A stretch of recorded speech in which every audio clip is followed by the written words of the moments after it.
എല്ലാവർക്കും സലു കിച്ചനിലേക്ക് സ്വാഗതം. ഇന്ന് ഞാനൊരു അടിപൊളി വറുത്തരച്ച കറി ഉണ്ടാക്കുകയാണ്. അപ്പം അതിനു വേണ്ടി 1/2 കപ്പ് തേങ്ങ നമുക്കൊന്ന് റോസ്റ്റ് ചെയ്തെടുക്കണം. ഈ തേങ്ങയ്ക്കൊപ്പം തന്നെ ഒരു 4 ചെറിയ ചുവന്നുള്ളി ചെറുതായിട്ട് അരിഞ്ഞതും കൂടി ഞാൻ ഇതിലേക്ക് ഇട്ട് കൊടുക്കുകയാണ്. പിന്നെ നമുക്ക് 1 ടേബിൾ സ്പൂണോളം മുഴുവനെയുള്ള കുരുമുളക് വേണം. എല്ലാം ചേർത്തിട്ട് തീ നന്നായിട്ട് കുറച്ചിട്ട് വേണം നമ്മളിത് റോസ്റ്റ് ചെയ്തെടുക്കാനുള്ളത്. തീ കൂട്ടി വെച്ച് കഴിഞ്ഞാൽ പിന്നെ നമ്മുടെ ആ കറിയുടെ ടെക്സ്ചർ മൊത്തം മാറിപ്പോവും. പിന്നെ കുറച്ച് കറിവേപ്പിലയും കൂടി ഞാൻ ഇതിലേക്ക് ഇട്ട് കൊടുത്തിട്ട് വളരെ തീ കുറച്ച് വെച്ച് ടൈം എടുത്താണ് നമ്മളിത് റോസ്റ്റ് ആക്കി എടുക്കുന്നത് കേട്ടോ. അപ്പൊ ഞാൻ ഇതിനിടയിൽ ഒരു നെല്ലിക്ക വലിപ്പത്തില് പുളി എടുത്തിട്ട് ഒരു 1/2 കപ്പ് വെള്ളത്തിൽ പിഴിയാനായിട്ട് മാറ്റി വെച്ചിട്ടുണ്ട്. അപ്പൊ അതൊന്ന് കുതിർന്ന് കിട്ടും. അപ്പൊ ഇത് ഇങ്ങനെ ഗോൾഡൻ കളറായി റോസ്റ്റ് ആയി വരുന്നുണ്ട്. അപ്പൊ ഇനിയിപ്പൊ നമുക്ക് ഇതിലേക്ക് പൊടികൾ ഇട്ട് കൊടുക്കാം. 1/2 ടീസ്പൂൺ മഞ്ഞൾപ്പൊടി, 3 teaspoon Kashmiri chilli powder, 1/4 teaspoon മല്ലിപ്പൊടി. ഇത്രയും കൂടി ഇട്ടിട്ട് ഞാൻ ഗ്യാസ് ഓഫ് ചെയ്തിട്ടാണ് വീണ്ടും ഇത് റോസ്റ്റ് ആക്കി എടുക്കുന്നത്. അല്ലെങ്കിൽ പൊടികൾ കരിഞ്ഞു പോകും. അപ്പൊ ഇതൊന്ന് റോസ്റ്റ് ആയി വരുന്ന സമയത്ത് തന്നെ ഞാനിത് ഈ ചട്ടിയിൽ നിന്ന് ഒരു പ്ലേറ്റിലേക്ക് മാറ്റാണ്. അല്ലെങ്കിൽ എന്താന്ന് വെച്ചാൽ പെട്ടെന്ന് കരി പിടിക്കും കേട്ടോ. അപ്പൊ ഇനി ഇത് നന്നായിട്ടൊന്ന് തണുക്കണം. തണുത്ത ശേഷമാണ് നമ്മളിത് അരച്ചെടുക്കുന്നത്. ഞാനിവിടെ വെണ്ടയ്ക്ക എടുത്തിട്ടുണ്ട്. നന്നായിട്ടൊന്ന് കഴുകിയെടുത്ത വെണ്ടയ്ക്കയാണ് ഇത്. നമുക്ക് 1/4 ഇഞ്ച് കനത്തില് ഒന്ന് കട്ട് ചെയ്തെടുക്കണം. ഈ ഒരു സൈസിൽ കട്ട് ചെയ്തെടുത്താൽ മതിയാകും. പിന്നെ നമുക്ക് പച്ചമുളകാണ് ഇതോടൊപ്പം വേണ്ടത്. ഞാനിവിടെ അത്യാവശ്യം എരിവുള്ള 2 പച്ചമുളക് ഇതുപോലെ നെടുകെ കീറിയിട്ട് ഒന്ന് കട്ട് ചെയ്തെടുക്കാണ്. അപ്പൊ എരിവൊക്കെ നിങ്ങളുടെ പാകത്തിന് എടുത്താൽ മതി. കുറച്ച് എരിവൊക്കെ ഉണ്ടെങ്കിലേ ഈ കറി നന്നായിരിക്കത്തുള്ളൂ കേട്ടോ. അപ്പൊ ഈ പച്ചമുളക് നമുക്ക് വെണ്ടയ്ക്കൊക്കെ ഒപ്പം ഇട്ട് കൊടുക്കാം. അപ്പൊ എന്താ നമ്മളുടെ തേങ്ങയുടെ കൂട്ട് തണുത്തിട്ടുണ്ട്. അപ്പൊ ഇനി ഇതൊന്ന് അരച്ചെടുക്കാം. അപ്പൊ ഇങ്ങനെ വരുമ്പോഴേക്കും നമ്മുടെ ജോലിയൊക്കെ പെട്ടെന്ന് ഇത് കഴിഞ്ഞു കിട്ടും. അപ്പൊ ആദ്യം ഞാൻ ഈ തേങ്ങയുടെ കൂട്ടിട്ടിട്ട് വെള്ളം ഒഴിക്കത്തില്ല. വെള്ളം ഒഴിക്കാതെ ഒന്ന് കറക്കി എടുക്കുകയാണ് ചെയ്യുന്നത്. ഇതുപോലെ ഒന്ന് കറക്കി എടുത്ത ശേഷമാണ് നമ്മൾ ഇതിലേക്ക് വെള്ളം ഒഴിച്ചിട്ട് ഒന്ന് അരച്ചെടുക്കുന്നത്. വെള്ളത്തിന്റെ അളവ് കൂടി പോണ്ട കേട്ടോ. അപ്പൊ ആ ഒരു പരുവത്തിന് നമ്മൾ അരച്ചെടുത്താൽ മതി. ഒരുപാട് മഷി പോലെ അരയാൻ വേണ്ട. ഈ ഒരു പരുവത്തിലാണ് ഞാനിവിടെ അരച്ചെടുത്തിരിക്കുന്നത്. അപ്പൊ മൺചട്ടിയിലാണ് ഞാൻ ഈ കറി തയ്യാറാക്കുന്നത്. ഇതിലേക്ക് ഞാൻ 2 ടേബിൾ സ്പൂൺ വെളിച്ചെണ്ണ ഒഴിച്ചിട്ട് 1 ടീസ്പൂൺ കടുകിട്ട് പൊട്ടിച്ചു കൊടുക്കാണ്. ഇതോടൊപ്പം തന്നെ ഒരു 4 വറ്റൽ മുളകും കൂടി നമുക്ക് ഇതുപോലെ ഒന്ന് മുറിച്ചിട്ട് കൊടുക്കാം. പിന്നെ നമുക്ക് കുറച്ച് കറിവേപ്പിലയും കൂടി ഇതിലേക്ക് ചേർത്ത് കൊടുക്കണം. ഇനി ഇപ്പം നമ്മൾ ഈ അരിഞ്ഞു വെച്ചിരിക്കുന്ന വെണ്ടയ്ക്കയും പച്ചമുളകും കൂടി നമുക്ക് ഇതിലേക്ക് ഇട്ട് കൊടുക്കാം. ഇട്ട് കൊടുത്ത ശേഷം നമുക്കിനി ഇതൊന്ന് വഴറ്റി കൊടുക്കണം. അപ്പം ഇതുപോലെ ഒന്ന് വഴറ്റി കൊടുക്കണം. ഫ്ലെയിം കുറച്ച് വെച്ചിട്ട് നമുക്ക് വഴറ്റി കൊടുക്കാം. ഒരു മീഡിയം ഫ്ലെയിമിലൊക്കെ വെച്ചിട്ട് വഴറ്റി എടുത്താൽ മതി കേട്ടോ. പാകത്തിനുള്ള ഉപ്പും കൂടി നമുക്ക് ഇതിലേക്ക് ചേർത്ത് കൊടുക്കാം. അപ്പം വെണ്ടയ്ക്കൊക്കെ ഇഷ്ടമുള്ളവർക്ക് കഴിക്കാൻ പറ്റിയൊരു കറിയാണ്. അതുപോലെ തന്നെ പലഹാരത്തിന്റെ ഒപ്പവും ഈ കറി അടിപൊളിയായിരിക്കും കേട്ടോ. അപ്പൊ ഇതുപോലെ വറുത്തെടുത്ത് വെണ്ടയ്ക്കയുടെ ആ മിഴുമിഴുപ്പൊക്കെ ഒന്ന് പോയിട്ടുണ്ട്. അതാണ് അതിന്റെ ഒരു പരുവം. എന്നാൽ വെണ്ടയ്ക്കയുടെ കളർ നഷ്ടപ്പെടാനും പാടില്ല. ഈ സമയം നമ്മൾ ഈ അരച്ച് വെച്ചിരിക്കുന്ന അരപ്പ് ഞാൻ ഇതിലേക്ക് ഒഴിച്ചു കൊടുക്കുകയാണ്. ഇതുപോലെ തന്നെ ഇട്ട് കൊടുക്കും. അരപ്പിന്റെ അളവ് കൂടരുതേ. പിന്നെ നമ്മൾ പിഴിഞ്ഞ പുളിവെള്ളവും കൂടി ആദ്യം തന്നെ ചേർത്ത് കൊടുക്കും. എന്നിട്ട് എല്ലാം ചേർത്തിട്ട് ഇതുപോലെ ഒന്ന് മിക്സ് ചെയ്ത് കൊടുത്തിട്ട് നമുക്ക് പാകത്തിനുള്ള വെള്ളം ഒഴിച്ചു കൊടുക്കാം. അപ്പൊ ഞാനിവിടെ തിളച്ച വെള്ളമാണ് ഇപ്പോൾ ഒഴിച്ചു കൊടുക്കുന്നത് കേട്ടോ. അപ്പം വെള്ളം ഒഴിച്ചിട്ട് നമ്മളൊന്ന് ഇളക്കി നോക്കണം. ഒരുപാട് വെള്ളമായി പോരുത്, ഒരുപാട് കട്ടിയാവരുത്. നമുക്ക് ഒഴിച്ചെടുക്കുമ്പോൾ അറിയാമല്ലോ അതിന്റെ ഒരു പരുവം. ആ ഒരു പരുവത്തിനെ എടുക്കാം. ഇതിപ്പോ കറക്റ്റ് പരുവാണ് കേട്ടോ. അപ്പൊ നമ്മൾ ഈ ഒരു സമയം നോക്കണം പുളിയും ഉപ്പും ഒക്കെ പാകത്തിനുണ്ടോ എന്നുള്ളത്. അപ്പൊ അതിൽ എന്തെങ്കിലും കുറവുണ്ടെങ്കിൽ ഇട്ട് കൊടുക്കണം. അപ്പൊ ഞാൻ നോക്കിയപ്പോൾ കുറച്ച് ഉപ്പിന്റെ കുറവുള്ളത് കൊണ്ട് ഞാൻ പാകത്തിനുള്ള ഉപ്പും കൂടി ഇതിലേക്ക് ഇട്ട് കൊടുക്കുകയാണ്. കാരണം നമ്മൾ അരപ്പിലേക്ക് ഉപ്പ് ചേർത്തിട്ടില്ലായിരുന്നല്ലോ. അപ്പൊ ഇതുപോലെ ഒന്ന് ഇളക്കിയെടുക്കണം. ഇനി സംഭവം എളുപ്പമാണ് കേട്ടോ. പ്രത്യേകിച്ച് നമ്മൾ തിളച്ച വെള്ളവും കൂടിയാണ് ഇതിലേക്ക് വെച്ചത്. അപ്പൊ മൂടി വെച്ച് ഒന്ന് തിളപ്പിച്ചെടുക്കണം. ഇതാണ്ട ഒരു 2 മിനിറ്റ് കഴിഞ്ഞപ്പോൾ അടപ്പ് മാറ്റിയപ്പോൾ നമ്മളുടെ കറി ഇവിടെ റെഡി ആയിട്ടുണ്ട്. അപ്പൊ ഇത്രയേ ഉള്ളൂ. നമ്മുടെ അടിപൊളി വെണ്ടയ്ക്ക തീയൽ ഇവിടെ റെഡിയാണ്. ഇനി ഞാൻ വ്യത്യസ്തമായിട്ടുള്ള ഒരു തോരനാണ് തയ്യാറാക്കുന്നത്. അപ്പൊ ഇതിന്റെ പേര് അറിയുന്നവര് ഒന്ന് കമന്റ് ചെയ്യണം കേട്ടോ. ചൗ എന്നാണ് എനിക്കറിയുന്ന ഒരു പേര്. കറക്റ്റ് പേര് അറിയണവരൊന്ന് പറയണേ എന്താണെന്നുള്ളത്. അപ്പൊ ഞാനിത് ആദ്യമായിട്ടാണ് ഈ ഒരു വെജിറ്റബിൾ കൊണ്ട് കറി ഉണ്ടാക്കാനായിട്ട് പോണത്.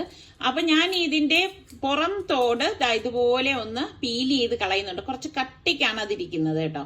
അതിനുശേഷം ഒന്ന് കട്ട് ചെയ്തെടുക്കുകയാണ്. കട്ട് ചെയ്യുമ്പോഴും കുറച്ച് കുറച്ച് ബലം ഉപയോഗിച്ച് കട്ട് ചെയ്യേണ്ടി വരുന്നുണ്ട്. കാരണം ഭയങ്കര ഇങ്ങനെ കട്ടിയുള്ള പേരക്കയില്ലേ അതുപോലാണ് ഇരിക്കുന്നത്. അത് മുറിച്ച് കഴിയുമ്പോഴേക്കും അതിൻ്റെ ഉള്ളിൽ നമ്മൾ മാങ്ങ വിളഞ്ഞു വരുന്ന മാങ്ങ ഇരിക്കില്ലേ അതേപോലാണ് ഇരിക്കുന്നത്. ചെറിയ കുരുവും ഒരു പാട പോലെ ഒരു സംഭവമുണ്ട്. അപ്പൊ അത് ഞാൻ ഊരിക്കളയാണ്.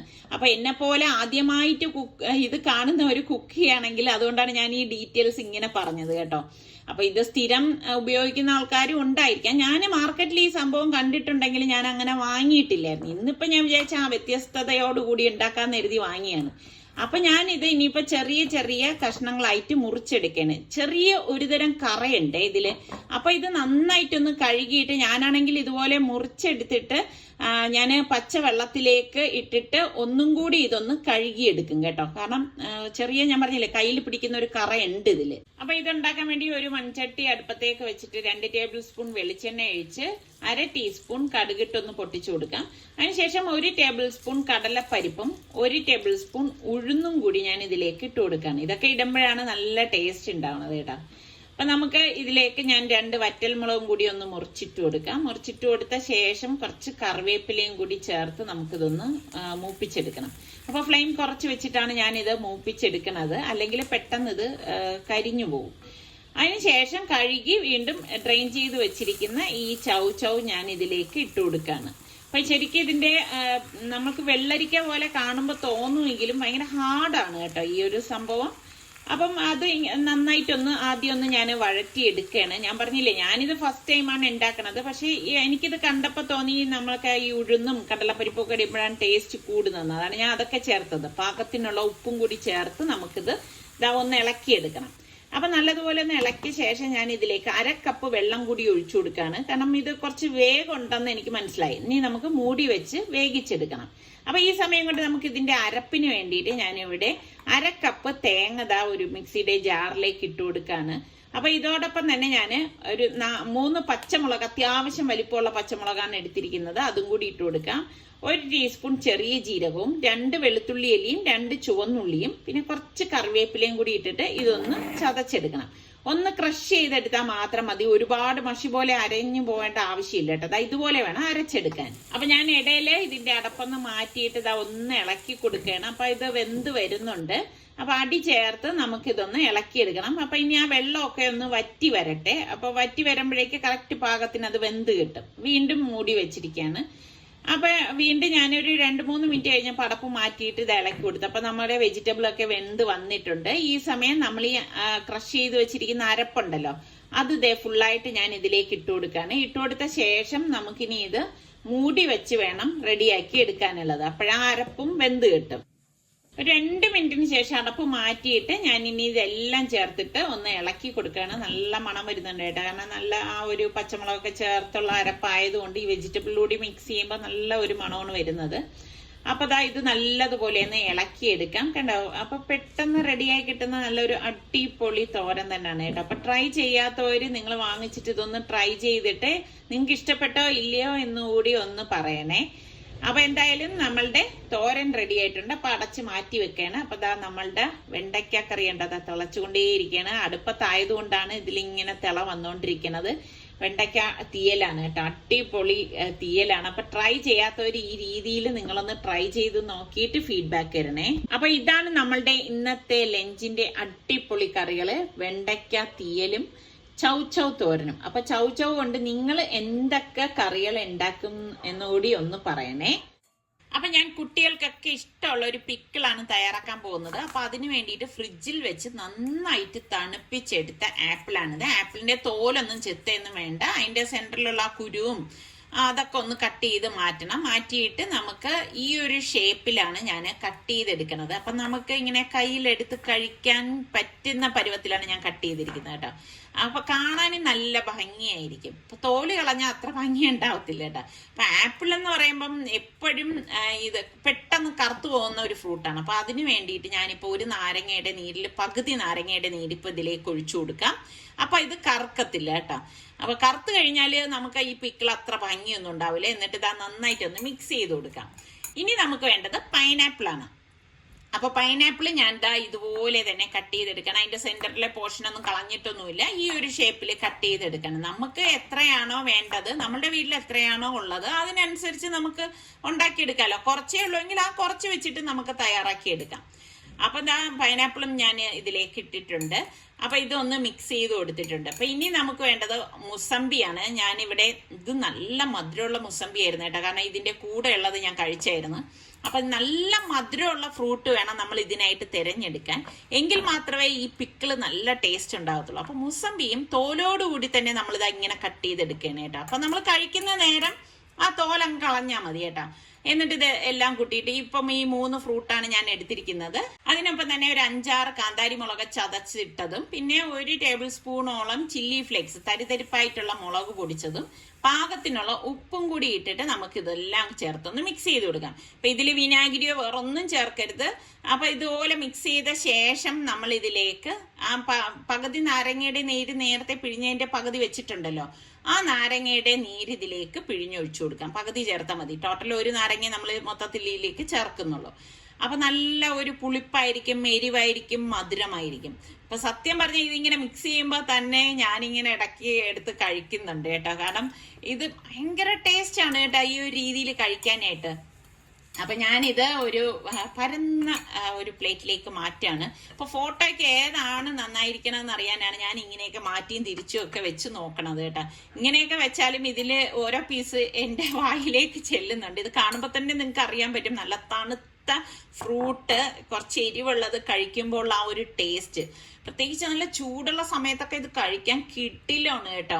ഞാൻ പറഞ്ഞതുപോലെ നിങ്ങൾ നല്ലതുപോലെ തണുപ്പിച്ച് തന്നെ കഴിക്കണം, എങ്കിലേ ആ ഒരു കറക്റ്റ് ടേസ്റ്റ് നമുക്ക് കിട്ടത്തുള്ളൂ.